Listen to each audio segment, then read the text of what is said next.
ನವಗ್ರಹಗಳಲ್ಲಿ ನಾವು ಗ್ರಹಗಳು ಬಹಳಷ್ಟು ಇದ್ದಾವೆ. ಅದರಲ್ಲಿ ನಾವು ಜ್ಯೋತಿಷ್ಯಕ್ಕೆ ಬಹಳಷ್ಟು ಮುಖ್ಯವಾಗಿ ತೆಗೆದುಕೊಳ್ಳುವಂಥದ್ದು 7 ಗ್ರಹಗಳು, 2 ಉಪಗ್ರಹಗಳಂತ ಹೇಳ್ತೀವಿ ರಾಹುಕೇತುಗಳು.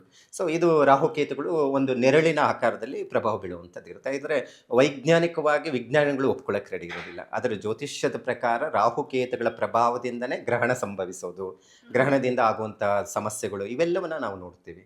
ಆದರೆ ಪ್ರಾರಂಭ 2026 ಹೇಗಿರುತ್ತೆ ನೋಡಿ, ಸೂರ್ಯನ ಪ್ರಭಾವ ಜಾಸ್ತಿ ಇರುತ್ತೆ. ಓಕೆ.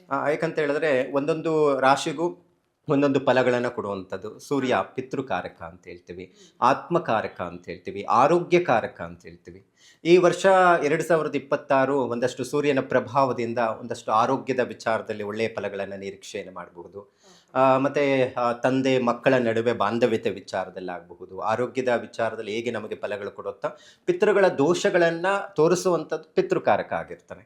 ಸೊ ಹಾಗಾಗಿ ರವಿಯ ಒಂದು ಪ್ರಭಾವ ಇರೋದ್ರಿಂದ ಒಂದಷ್ಟು ಪಿತ್ರಾರ್ಜಿತ ಆಸ್ತಿ ವಿವಾದಗಳು ನಿವಾರಣೆ ಆಗುವಂಥದ್ದು ಇರುತ್ತೆ. ಕೆಲವೊಂದು ರಾಶಿಗಳ ಮೇಲೆ ಭಾಳಷ್ಟು ಇವತ್ತು ನಾವು ನೋಡ್ತಾ ಇದ್ದೀವಿ, ಪಿತ್ರಾರ್ಜಿತ ಆಸ್ತಿ ವಿಚಾರದಲ್ಲಿ ಕೋರ್ಟು ಕಚೇರಿಗಳು ನಡೀತಾ ಇದೆ. ಅಂಥವೆಲ್ಲ ಒಂದಷ್ಟು ಬಗೆಹರಿಯುವಂಥ ಸಾಧ್ಯತೆಗಳು ಇರುತ್ತೆ.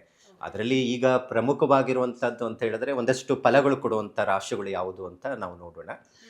ಪ್ರಾರಂಭ ಹಂತದಲ್ಲಿ ಈಗ ನಾವು ಫಲಗಳು ಒಳ್ಳೆ ಫಲಗಳು 2026 ವರ್ಷದ ಪ್ರಾರಂಭದಲ್ಲೇ ರಾಜಯೋಗವನ್ನು ತಂದು ಕೊಡುವಂಥದ್ದು ಅಂತ ಹೇಳಿದ್ರೆ ವೃಷಭ ರಾಶಿ.